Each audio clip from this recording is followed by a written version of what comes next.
এই বিমান যেটি কিনা টেক অফ করার পর মাঝ আকাশেই গায়েব হয়ে গিয়েছিল এবং ৩৭ বছর পর কোনো এক এয়ারপোর্টে ল্যান্ড করতে দেখা যায়।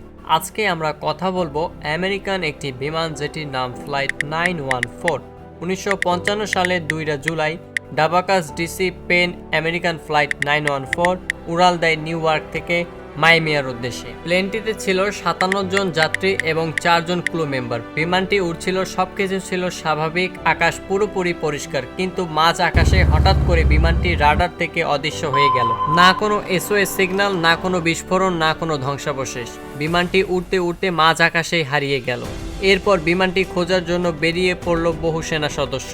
এরপর আস্তে আস্তে ১০ দিন, ২০ দিন, ১ মাস, ২ মাস, ৩ মাস বহু খোঁজাখুঁজি করার পরেও মিলল না বিমানটি। তারপর এভাবেই ৩৭ বছর কেটে গেল। বিমানটির কথা তখন পুরোপুরি সবাই ভুলেই গিয়েছিল বলা যায়।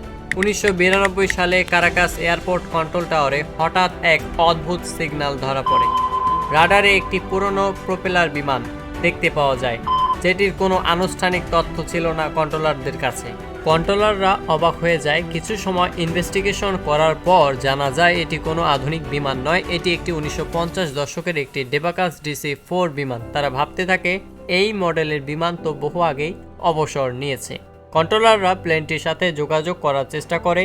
অচেনা বিমান, দয়া করে নিজের পরিচয় দিন। কিছু সময় নীরব, কোনো শব্দ নেই। এরপর বিমানে থাকা পাইলটের কণ্ঠ ভেসে আসে, আমরা ফ্লাইট 914 নিউ ইয়র্ক থেকে মায়ামি আসছি। আমরা কি মায়ামি পৌঁছে গেছি? আমাদের অবস্থান নিশ্চিত করুন।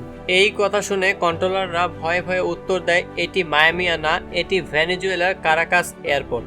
এই কথাটি শুনে বিমানে থাকা পাইলট পুরোই ঘাবড়ে যায় এবং বিমানটি ল্যান্ড করার জন্য পারমিশন চায় এবং কন্ট্রোলাররা দ্রুত এই বিমানটিকে ল্যান্ড করার জন্য পারমিশন দিয়ে দেয়। বিমানে থাকা পাইলট তো জানতোই না যে সে ৩৭ বছর পর ল্যান্ড করতে যাচ্ছে। পাইলট যখন বিমানটিকে রানওয়েতে ল্যান্ড করে তখন সে বাইরে দেখতে পায় যে বাইরে থাকা কিছু বিমান যেগুলো দেখতে অনেকটাই আলাদা, তাদের বিমানের সাথে কোনো রকম মিল নেই। বিল্ডিং এবং চারপাশে মানুষজনের পরিবেশ দেখে মনে হচ্ছিল যেন তাদের সবাই অনেকটাই অদ্ভুত। প্লেনটিতে থাকা পাইলট যখন ট্রাফিক কন্ট্রোলারের সাথে কথা বলেন তখন সে জানতে পারে সে ১৯৯২ সালে চলে এসেছে। এই কথা শুনে পাইলট পুরোই হতবাক হয়ে যায়। তিনি মানতেই পারছিলেন না তিনি যেই বিমানটিকে চালাচ্ছেন সেই বিমানটি আজ থেকে প্রায় ৩৭ বছর আগে ১৯৫৫ সালে টেক অফ করেছিল। এই কথাটি শোনা মাত্রই পাইলট বিমানটিকে আবারও টেক অফ করার সিদ্ধান্ত নেয় এবং সেখান থেকে চলে যায়। এই বিমানের টাইম ট্রাভেল নিয়ে তোমার কি মত কমেন্ট করে জানাও। এমন আরও অজানা ভিডিও পেতে আমাদের চ্যানেলটিকে সাবস্ক্রাইব করে পাশেই থেকো।